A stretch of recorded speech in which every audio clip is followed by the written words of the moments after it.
എല്ലാ കൂട്ടുകാർക്കും നല്ലൊരു ദിവസം ആശംസിച്ചുകൊണ്ട് നമുക്ക് നേരെ ഗൗതമിന്റെ അളകനന്ദയുടെ ഇന്നത്തെ നല്ലൊരു വിശേഷം കേട്ടാലോ.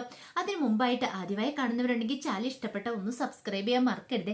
വീഡിയോ ഇഷ്ടപ്പെടുവാണെങ്കിൽ ഒരു ലൈക്ക് തരാനും മറക്കരുത് കേട്ടോ. നമുക്ക് നേരെ നമ്മുടെ വിശേഷത്തിലേക്ക് പോയാലോ.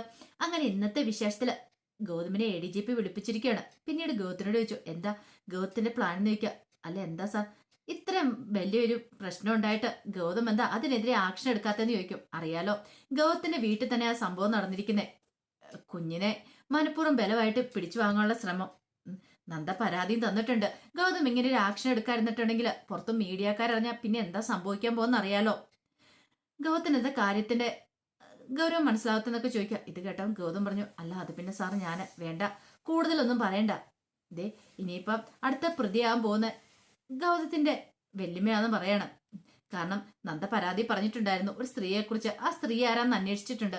ആ സ്ത്രീ മറ്റാരുമല്ല, അത് ഗൗതത്തിന്റെ വെല്ലുമയാണ്. അധികം വൈകാതെ അവരെയും കസ്റ്റഡിയിൽ എടുക്കേണ്ട വരുമെന്ന് പറയാണ്.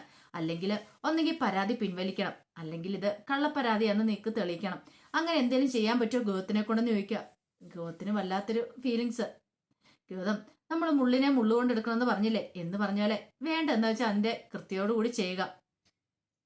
ഗൗതത്തിന്റെ വീട്ടിലാകുമ്പോൾ ഒരു പോലീസ് ഓഫീസർ വീട്ടിൽ ഇങ്ങനെ സംഭവങ്ങളൊക്കെ നടന്നു കഴിയുമ്പോഴത്തേനും ആൾക്കാർ പ്രത്യേകം ഒന്ന് നോട്ട് ചെയ്യുന്ന കാര്യമാണ്. പിന്നെ തലയുയർത്തി പുറത്തിറങ്ങാൻ പോലും പറ്റാത്ത അവസ്ഥയാവും. ഇത് കേട്ടതും ഗൗതം ശരി സാറെന്ന് പറയണം. അങ്ങനെ പുറത്തേക്ക് പോരുവാണ്. ഗൗതത്തിനാണ് ആകെപ്പാടൊരു വിഷമമായി. എന്ത് ചെയ്യണമെന്ന് അറിയത്തില്ലാത്തൊരു ബുദ്ധിമുട്ട്. പിന്നീട് ലക്ഷ്മിയമ്മ മഹേശ്വരനും കൂടെ സംസാരിച്ചുകൊണ്ടിരിക്കണം. ആ സമയത്താണ് SIയും പോലീസുകാരും കൂടെ അങ്ങോട്ടേക്ക് ചെന്നിട്ട് ചോദിച്ചു, ഈ അരുന്ധതി ആരാന്ന് ചോദിക്കുകയാണ്. അരുന്ധതി ഏട്ടത്തി എന്ന് പറയണം. അന്ന് അവരെയും കൂടെ വിളിക്കാൻ പറയാണ്. ഇത് കേട്ടത് ലക്ഷ്മിയമ്മ വെച്ചു, അല്ല എന്താ സാറേ പ്രശ്നം, എന്താ കാര്യം എന്താന്ന് ചോദിക്കുക. കാര്യമൊക്കെ ഞങ്ങൾ അവരോട് പറഞ്ഞോളാം, അവരെയും കൂടെ വിളിക്കാൻ പറയണം. അങ്ങനെ അരുന്ധതി അങ്ങോട്ടേക്ക് വന്നു. അരുന്ധതി വന്ന് ചോദിച്ചു, അല്ല നിങ്ങളാണോ അരുന്ധതി എന്ന് ചോദിക്കുക. അതെ. ഓ, നിങ്ങളന്ന് പോലീസ് സ്റ്റേഷനിൽ വന്ന് ഷോയൊക്കെ കാണിച്ചല്ലേന്ന് ചോദിക്കുക. അതെ, ഷോ കാണിച്ചൊന്നും അല്ല മാഡം, ഉള്ള കാര്യമാന്ന് പറയണം. നിങ്ങൾ എത്ര വല്ല കാര്യം പറഞ്ഞിട്ട് കാര്യമില്ല, ബാ നമുക്ക് പോലീസ് സ്റ്റേഷൻ വരെ പോവാന്ന് പറയണം. പോലീസ് സ്റ്റേഷനിലേക്ക് പോകാനോ? ഞാനേ റിട്ടയർഡ് കേണൽ മഹാദേവന്റെ ഭാര്യയാന്ന് പറയണ. നിങ്ങൾ ആരുടെ ഭാര്യയാണെങ്കിൽ എനിക്കിപ്പോ എന്താ കുഴപ്പമിരിക്കണേ? ഓഹോ, എന്നെ അങ്ങനെ അങ്ങ് പിടിച്ചോണ്ട് പോകാൻ പറ്റുമൊന്നുമില്ല. നിങ്ങൾ എന്നെ ഞങ്ങൾ ബലമായിട്ട് കൊണ്ടാന്ന് പറയണം. ഇത് കേട്ടോ SI ആരുടെ കർണം തീർത്ത് ഒറ്റ എണ്ണം കൂടെ പൊട്ടിക്കണം. നിങ്ങൾ എന്താ വിചാരിച്ചോണ്ടിരിക്കുന്നേ? നിങ്ങളുടെയൊക്കെ കുറെ ഞങ്ങൾക്ക് വാലാട്ടി വരുമെന്നോ? വെറുതെ ഒരു തോന്നല് മാത്രമാണ് എന്ന് പറയണം. പെട്ടെന്ന് ഒരു നിമിഷം അരുന്ധതി കവളെ തൊട്ട് നോക്കി. അത്ര സമയം അരുന്ധതി അവിടെ ഇരുന്ന് ആലോചിച്ച് കൂട്ടിയതായിരുന്നു അതൊക്കെ. അരുന്ധതിക്ക് അറിയാം ഇനിയിപ്പം നടക്കാൻ പോകുന്ന അതാണ്. പിങ്കിനെ ചോദ്യം ചെയ്തിട്ടുണ്ടെങ്കിൽ താനും കൂടെ ഇതിനകത്ത് ഉൾപ്പെട്ടിട്ടുണ്ടെന്ന് വരും. അങ്ങനെയാണെങ്കിൽ തന്നെയും കൂടെ പോലീസ് അറസ്റ്റ് ചെയ്തുകൊണ്ട് പോകും. പിന്നെ താൻ അകത്ത് നാളെ പത്രം മൊത്തം എഴുതി പിടിപ്പിക്കും ഓരോരോ വാർത്തകൾ. തന്റെ ഭർത്താവിന്റെ മാനം താൻ കളഞ്ഞു കുളിക്കും. എന്ത് ചെയ്യണോ എന്റെ ഭഗവാനെ? അങ്ങനെയൊക്കെ ചിന്തിച്ച് തല പോഞ്ഞ് അരുന്ധതി ഇരിക്കുമ്പോഴാണ് ഗൗതം അങ്ങോട്ടേക്ക് വരുന്നത്. ഗൗതത്തിനെ കണ്ടതും അരുന്ധതിയിലൊരു ഞെട്ടലുണ്ടായി. ഈശ്വരന്മാരെ, ഇവന് ഇനിയിപ്പോ സത്യങ്ങളൊക്കെ അറിഞ്ഞിട്ടുണ്ടെങ്കിൽ താനും കൂടെ കൂടിയിട്ടാണ് പിങ്കിയെ സരോഗസിക്ക് വേണ്ടി നിർബന്ധിച്ചെന്നുള്ള കാര്യം അറിഞ്ഞാൽ ഇവനും തന്നോട് ദേഷ്യമാവും. പിന്നീട് അരുന്ധതിയുടെ മുഖം കണ്ടപ്പോൾ ഗൗതം ചോദിച്ചു, എന്താ വലിയ എന്ത് പറ്റിയെന്ന് ചോദിക്കുക. ഇനി എന്ത് പറ്റാനാടാ മോനെന്ന് പറയാ. കാര്യം എന്താ നിനക്കറിയാലോ, ഇപ്പൊ പിങ്കി പോലീസ് സ്റ്റേഷനിലാണ്. ഇങ്ങനെ പോവാണെങ്കിൽ ഞാൻ മിക്കവാറും അധികം വൈകാതെ തന്നെ ആത്മഹത്യയുടെ വക്കിലേക്ക് എത്തുമെന്ന് തോന്നേ. അതിന് വല്യമ്മ എന്തിനാ ഇത്ര ടെൻഷൻ അടിക്കണേ? വല്യമ്മ ടെൻഷൻ അടിക്കേണ്ട കാര്യം എന്താന്ന് ചോദിക്കുക. അല്ലട മോനെ, അന്ന് പിങ്കിയുടെ ഒപ്പം സരോഗസ് ചെയ്യുന്ന സമയത്ത് ഞാനും ഉണ്ടായിരുന്നല്ലോ. അപ്പം മിക്കവാറും എന്നെ പ്രതിയാക്കി രണ്ടാം പ്രതിയാക്കി അവരകത്തുണ്ടാൻ ചാൻസ് ഉണ്ട്. എന്നെ വന്ന് അറസ്റ്റ് ചെയ്തുകൊണ്ട് പോകും. ഇത് കേട്ട ഗൗതം പറഞ്ഞു, അങ്ങനെയൊന്നും ഉണ്ടാകത്തില്ലെന്ന് പറയാ. ഇല്ല, എനിക്ക് ഉറപ്പുണ്ട്.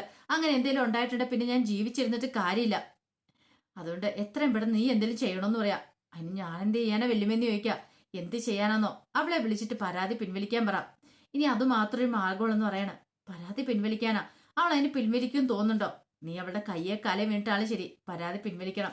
അല്ലെങ്കിൽ പിന്നെ ഉണ്ടല്ലോ, പിങ്കി ഇറങ്ങിയില്ലെങ്കിൽ ഈ വെല്ലുമ്മ പിന്നെ ജീവനോടെ ഇരിക്കില്ല. ഇനി ഈ വെല്ലുമ്മയും കൂടെ ആയിരിക്കും അകത്തേക്ക് പോകുന്നേ. ഈ വയസ്സനാം കാലത്ത് പോയി ജയിലിൽ കിടക്കേണ്ട കാര്യം അതെനിക്ക് ചിന്തിക്കാൻ പറ്റുന്നില്ല. ഒരു കാര്യം ചെയ്യ ഗൗതം, നീ എങ്ങനെയെങ്കിലും നന്ദയോട് പറഞ്ഞ് ഒന്ന് സമ്മതിപ്പിച്ച് ആ പരാതി ഒന്ന് പിൻവലിക്കാൻ പറയണം. ഗൗതം പറഞ്ഞു, എനിക്ക് വലിയ പ്രതീക്ഷയൊന്നുമില്ല.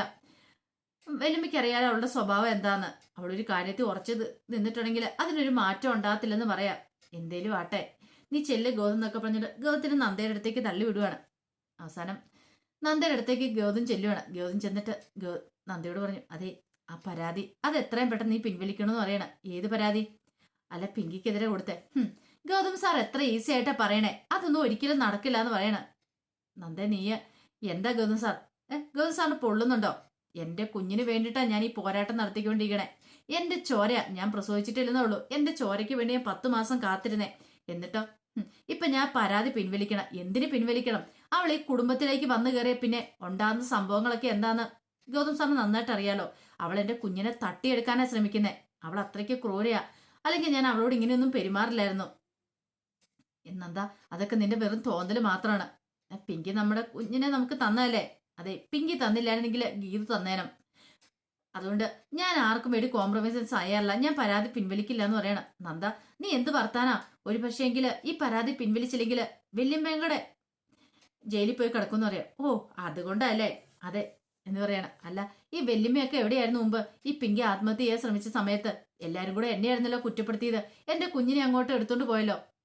അന്നൊന്നും ഇല്ലാത്ത ബുദ്ധിമുട്ട് ഇപ്പൊ വല്യമ്മയ്ക്ക് എന്തിനാ? ഒരു കാര്യം പറഞ്ഞാലേ, ആരൊക്കെ അകത്താന്ന് പറഞ്ഞാലും എന്റെ കുഞ്ഞിന് വേണ്ടി ഞാൻ പോരാടും. എനിക്ക് എന്റെ കുഞ്ഞിനെ വേണമെന്ന് പറയാം.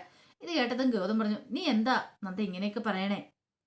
നിന്റെ കുഞ്ഞ നിനക്ക് മാത്രം അതിന് അവകാശമുള്ളോ? എനിക്കൂടെ അതിനകത്ത് അവകാശം ഇല്ലേന്ന് ചോദിക്കും. അവകാശത്തിന്റെ കാര്യമൊക്കെ ആരാ പറയണേ?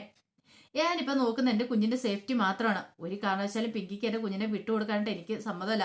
അത് ഇപ്പൊ ഗൗതം സാർ എന്തൊക്കെ പറഞ്ഞാലും ശരി, അങ്ങനെ എന്തെങ്കിലും ഉണ്ടായിട്ടുണ്ടെങ്കിൽ പിങ്കി വീട്ടിലേക്ക് വന്നാൽ കാണിച്ചു തരാന്ന് പറയാണ്. ഇത് കേട്ടതും ഗൗതം പറഞ്ഞു, പിങ്കി വീട്ടിലേക്ക് വരാതെ അപ്പം അവള് ജയിൽ മോചിതയായി ഇങ്ങോട്ടായിരിക്കും വരുന്നില്ലേ? അങ്ങനെയാണ് ഒരു നിമിഷം പോലും ഞാനും കുഞ്ഞേയും വീട്ടിൽ നിൽക്കില്ല. ഞങ്ങൾ ചില തീരുമാനങ്ങളൊക്കെ എടുത്തെന്ന് പറയാം. ഇത് കേട്ടപ്പം ഗൗതം പറഞ്ഞു, നീ എന്ത് തീരുമാനം എടുത്തെന്നാ? ഞാൻ എന്റെ കുഞ്ഞിനെയും കൊണ്ട് ഇവിടുന്ന് അങ്ങോട്ട് പോകുന്നു പറയാം. അന്നാ നീ ഒന്ന് പോയി കാണിച്ചേ, എന്നെ കൊണ്ട് എന്താ ചെയ്യാൻ പറ്റുമെന്ന് ഞാൻ നോക്കട്ടെ എന്നൊക്കെ പറഞ്ഞ് നന്ദേനെ വെല്ലുവിളിച്ചിട്ട് ഗൗതം അങ്ങോട്ടേക്ക് പോവാം. പിന്നീട് ജയനെ പോലീസ് സ്റ്റേഷനിൽ ചെന്നിട്ട് പിങ്കിനെ ഇറക്കുവാണ്. അപ്പൊ പിങ്കി ഭയങ്കര കള്ളക്കരച്ചിലൊക്കെ കഴിഞ്ഞ് ഗൗതത്തിന്റെ അരിയിലേക്ക് വരുവാണ്. ആ സമയം ഗൗതം പറഞ്ഞു, വേണ്ട, നിന്റെ കരച്ചിൽ കണ്ടൊന്നും അല്ല നിന്നെ ഞാൻ ഇറക്കിയത്. വല്യമ്മ ഇവിടെ ആകൂലെന്ന് ഓർത്തിട്ടാ. വല്യമ്മയ്ക്ക് ഈ വയസ്സിനെക്കാലത്ത് പോലീസ് സ്റ്റേഷനിൽ വന്ന് കിടക്കാൻ പറ്റില്ലാത്തതുകൊണ്ട് മാത്രം നിന്നെ ഇറക്കിയതാ. അത് നിന്റെ കള്ളക്കരച്ചിൽ കണ്ടോ, നിന്നോടുള്ള സ്നേഹം കൊണ്ടല്ലെന്ന് പറയണം. പിങ്കിക്ക് എന്ത് ചെയ്യണമെന്ന് അറിയത്തില്ല. പിന്നീട് ഗൗതം പറഞ്ഞു, നീ കൂടുതൽ ഇനി സോപ്പിടാൻ വരണ്ട. പഴയതൊക്കെ മറന്ന് മര്യാദയ്ക്ക് ജീവിക്കാനാണെങ്കിൽ അങ്ങോട്ടേക്ക് വന്നാൽ മതി. പറഞ്ഞു കേട്ടല്ലോ? അല്ലെങ്കിൽ നീ അങ്ങോട്ട് വെള്ളം പൊയ്ക്കൊള്ളാൻ പറയണം. പിങ്കിക്ക് പിന്നെ വേറെ ഓപ്ഷൻ ഇല്ലായിരുന്നു. ഈ സമയം നന്ദ കുഞ്ഞിനെ എടുത്ത് കൊഞ്ചുകൊണ്ടിരിക്കുക. കുഞ്ഞ് ഉറക്കം പിടിച്ചിട്ടുണ്ടായിരുന്നു. വയറ് നിറഞ്ഞില്ല നിന്റെ അല്ലേ? എന്ത് ചെയ്യാൻ പറ്റും? കുപ്പിപ്പാൽ കുടിച്ച് എത്രയെന്ന് വെച്ചാൽ വയറ് നിറയണേ. എനിക്കറിയാം നിന്റെ അവസ്ഥ എന്താന്ന്. പക്ഷെ ഞാനോ പാല് തരാൻ പറ്റാത്ത അവസ്ഥയല്ലേ ഞാന്. എന്റെ അവസ്ഥ മോന് മനസ്സിലാവില്ല എന്നൊക്കെ ചോദിക്കുക. സാരമില്ല കേട്ടോ മോനെ, കിടന്നുറങ്ങിക്കുക. ഇനിയിപ്പോ നമുക്ക് കുപ്പിപ്പാലൊക്കെയാ നമുക്ക് കുടിക്കണ്ടേ. ഇത് കേട്ടോണ്ടാ ലക്ഷ്മിയമ്മ വരുന്നേ. ലക്ഷ്മിയമ്മയ്ക്കും വല്ലാത്തൊരു വിഷമമായിപ്പോയി. പിന്നീട് കൊച്ചിനോട് പറഞ്ഞു, അച്ചൂട്ടാ ദേ അധികം വൈകാതെ തന്നെ മിക്കവാറും നമ്മൾ ഈ വീട് വിട്ട് ഇറങ്ങേണ്ടി വരുമെന്ന് പറയാം. കാരണം നന്ദയ്ക്കറിയാം പിങ്കിനെ രക്ഷിച്ച് ഗൗതം കൊണ്ടുവരുമെന്നുള്ള കാര്യം. അങ്ങനെ നന്ദയുടെ മനസ്സിൽ ആ ഒരു ബുദ്ധിമുട്ടുണ്ടായിരുന്നു. കാരണം പിങ്കിനെ രക്ഷിക്കാൻ വേണ്ടിയിട്ട് ഗൗതം ചെയ്ത കാര്യം നിസ്സാരമൊന്നുമല്ല. കാരണം പിങ്കിനെ ഇറക്കാൻ ചെന്ന് കഴിഞ്ഞപ്പോഴത്തേനും ഇറക്കി നിർത്തി കഴിഞ്ഞപ്പോഴത്തേനും SI വന്നിട്ട് അങ്ങോട്ട് കാര്യങ്ങളൊക്കെ ചോദിച്ചായിരുന്നു സംസാരിച്ചിരുന്ന സമയത്ത്. അപ്പോഴേക്കും ഗൗതം പറഞ്ഞു, പിങ്കിനെ ഇറക്കിക്കൊണ്ട് പോകാനാന്ന് പറഞ്ഞു. ഇത് കേട്ടതും പറഞ്ഞു, അങ്ങനെ പെട്ടെന്ന് ഇറക്കിക്കൊണ്ട് പോകാൻ പറ്റുന്ന കാര്യമില്ല. നന്ദയുടെ പരാതിയുണ്ട്. അപ്പൊ ഗൗതത്തിന് തന്നെ അങ്ങനെ ചെയ്യാൻ പറ്റുന്ന കാര്യമല്ലോ. പിന്നീട് പറഞ്ഞു, അതെ, ഞങ്ങളുടെ സമ്മതത്തോട് കൂടിയിട്ടാണ് സരോഗസി നടത്തിയത്. എന്റെ സമ്മതത്തോടും കൂടിയാണ്. ഗൗതം സമ്മതിക്കുകയാണ്. ഗൗതത്തിന് അങ്ങനെ പറയാതെ തരവില്ലായിരുന്നു പിങ്കിനെ ഇറക്കാൻ വേണ്ടിട്ട്. അത് മാത്രമല്ല, നന്ദ ഡിപ്രഷനിൽ പുറത്ത് പരാതി തന്നാന്ന്. അതുകൊണ്ടാണ് നന്ദ മെന്റലി ഓക്കെ അല്ലായിരുന്നു. അതാന്ന് പിങ്കിനെ രക്ഷിക്കാൻ വേണ്ടിട്ട് അത്രയും വലിയ നുണയൊക്കെയാണ് SIയോട് പറയണേ. അങ്ങനെയാണ് പിങ്കിക്ക് പുറത്തിറങ്ങാനായിട്ട് സാധിച്ചത്. പക്ഷെ നന്ദയോട് താൻ ചെയ്യുന്ന വലിയ ക്രൂരതയാന്നുള്ള കാര്യം ഗൗതം കരുതിയില്ല. കാരണം നന്ദേനെ മാനസിക രോഗിയാക്കിയാലും ശരി, പിങ്കിനെ പുറത്തിറക്കണം എന്നൊരു ചിന്ത, തന്റെ വല്യമ്മ ജയിലിൽ പോയി കിടക്കരുത്, ആ ഒരു ചിന്ത മാത്രമേ ഗൗതത്തിന്റെ മനസ്സിലുണ്ടായിരുന്നുള്ളൂ. ഈ സമയം ഇതൊക്കെ നന്ദ അറിയുന്നുണ്ടായിരുന്നില്ല. നന്ദ ഇങ്ങനെ കുഞ്ഞിനോട് സംസാരിച്ചുകൊണ്ടിരിക്കുന്ന സമയത്ത് ലക്ഷ്മിയമ്മ അങ്ങ് വന്നിട്ട് നന്ദയോട് മോളെ, നീ എന്തൊക്കെയാ പറയണേന്ന് ചോദിക്കുകയാണ്. എന്താമ്മേ? അല്ല, നീ എന്താ മോനോട് പറയുന്നേ? ഇവിടുന്ന് പോകുന്നോ? അല്ല പിന്നെ പിങ്കി എങ്ങനെ ഈ വീട്ടിലേക്ക് വന്നിട്ടുണ്ടെങ്കിൽ പിന്നെ ഒരു നിമിഷം പോലും ഞാനിവിടെ നിൽക്കില്ല എന്ന് പറയാം. മോളെ, നീ ഇങ്ങനെയൊന്നും പറയില്ലെന്ന് പറയാം. പിന്നെ എങ്ങനെ പറയണം അമ്മേ? എന്റെ കുഞ്ഞിന് വേണ്ട ഞാൻ പോരാടിക്കൊണ്ടിരിക്കുന്നത്. ആരെന്ത് പറഞ്ഞാലും എന്റെ കുഞ്ഞിനെ ആർക്കും ഞാൻ വിട്ടുകൊടുക്കാൻ പോകുന്നില്ല. എന്റെ ജീവനാ. ഇത് കേട്ടോ ലക്ഷ്മി പറഞ്ഞു, അല്ലാന്ന് ആരും പറയുന്നില്ലോ. ഇല്ല വല്യമ്മേ, ഇവിടെ നിന്നിട്ടുണ്ടെങ്കിൽ എനിക്ക് എന്റെ കുഞ്ഞിനെ മിക്കവാറും നഷ്ടമാവും. ഞാൻ എന്തിനും എന്റെ കുഞ്ഞിനെ നഷ്ടപ്പെടുത്തണം? ഞാൻ എന്റെ പ്രാണനെ പോലെ എന്റെ കുഞ്ഞിനെ സ്നേഹിക്കുന്നുണ്ട്. ഈ സരോഗസിക്ക് ഞാൻ സമ്മതിച്ചു പോലും അതിനു വേണ്ട എനിക്ക് എന്റെ കുഞ്ഞിനെ കിട്ടുമെന്നുള്ള സമ്മതം. ആ സമയത്ത് വല്ലവരും എന്നെ തട്ടിപ്പറിച്ചെടുക്കാൻ ശ്രമിച്ചാൽ എനിക്ക് സഹിക്കാൻ പറ്റുന്ന കാര്യമാണ്. അതുകൊണ്ട് ഞാൻ ഇവിടുന്ന് പോവാ. പിങ്കി വന്നിട്ടുണ്ടെങ്കിൽ ഉറപ്പായിട്ട് ഇവിടുന്ന് പോകുമെന്ന് പറയണം. അങ്ങനെ സംസാരിക്കുന്ന സമയത്ത് പവിത്ര ഓടി വരുവാണ്. പവിത്ര ഓടി വന്നിട്ട് പറഞ്ഞു, അതെ പിങ്കി ചേച്ചിയും ഗൗതമേട്ടനും വന്നിട്ടുണ്ടെന്ന് പറയണം. ഇത് കേട്ടെന്ന് നന്ദ ഇടിഞ്ഞെടുത്തുനിന്ന് അങ്ങോട്ട് എഴുന്നേക്കുവാണ്. ലക്ഷ്മി അമ്മയ്ക്ക് വല്ലാത്തൊരു പേടിയും വെപ്രാളവും ഏപ്പി. ഇനി എന്തൊക്കെയാ സംഭവിക്കാൻ പോകുന്ന അറിയത്തില്ലോ എന്ന് ഓർത്തിട്ട്. അപ്പൊ അതിന്റെ വിശേഷങ്ങളൊക്കെയാണ് കണ്ടത്. ഇതിന്റെ ബാക്കി വിശേഷങ്ങളുമായിട്ട് നമുക്ക് വൈകുന്നേരത്തെ പ്രമോയി വരാട്ടോ. ഒരിക്കൽ കൂടി എല്ലാവർക്കും നല്ലൊരു ദിവസം ആശംസിച്ചു നിർത്തുന്നു.